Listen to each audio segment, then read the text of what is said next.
হামজা চৌধুরীর সঙ্গে অদূর ভবিষ্যতে টিমমেট হিসাবে, সেটা তিনি যে লিগেই খেলেন না কেন, আপনার এরকম কোনো কল্পনা করেছেন কখনো যে একে দেখতে চান? আমি তিনটা অপশন দিচ্ছি, মেসি, রোনাল্ডো, নেইমার, তিনজনের মধ্যে কার সঙ্গে মনে হয় যে হামজা চৌধুরীর ভালো কম্বিনেশন তৈরি হতে পারে? আমার মনে হয় যে এই তিনজনেরই বোধহয় এই ওয়ার্ল্ড কাপ হচ্ছে শেষ ওয়ার্ল্ড কাপ। জি। তার পরবর্তীতে তারা আসলে ফুটবলের সাথে কতটুকু থাকবেন, তো সেই জায়গা থেকে আমাদের হামজা চৌধুরী হয়তো বা নতুন প্রজন্মের কেউ যদি থাকে তার সাথে হয়তো বা তাকে ম্যাচ করলে ভালো হবে। বাট আমার কাছে মনে হয় যে তিনজনই আসলে গ্রেট প্লেয়ার। তো হামজা চৌধুরীর মতো প্লেয়ার তিনজনের সাথে অ্যাডজাস্ট করার মতো তার সেই শক্তি, সামর্থ্য, সেই স্ট্রেংথ, তার সেই ক্যাপাসিটি সব কিছু রয়েছে।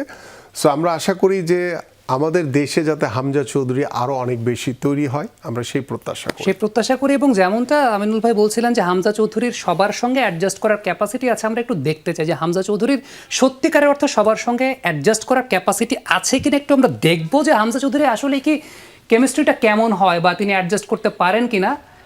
আমরা যেমনটা বলছিলাম রোনাল্ডো, মেসি এবং নেইমার, এই তিনজনের সঙ্গে কার সঙ্গে হামজা চৌধুরীর অ্যাডজাস্টমেন্টটা হয় একটু দেখতে চাই আমরা। আমাদের প্রোডাকশন কন্ট্রোল রুম যদি সাপোর্ট দেয়।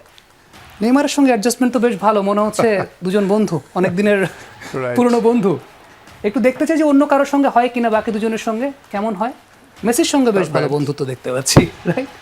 দেন দেখি আমরা রোনাল্ডোর সঙ্গে বন্ধুত্ব হয় কিনা হামজা চৌধুরীর। সো আমার কাছে মনে হয় যে এই তিনজনের সাথে অ্যাডজাস্ট করার মতো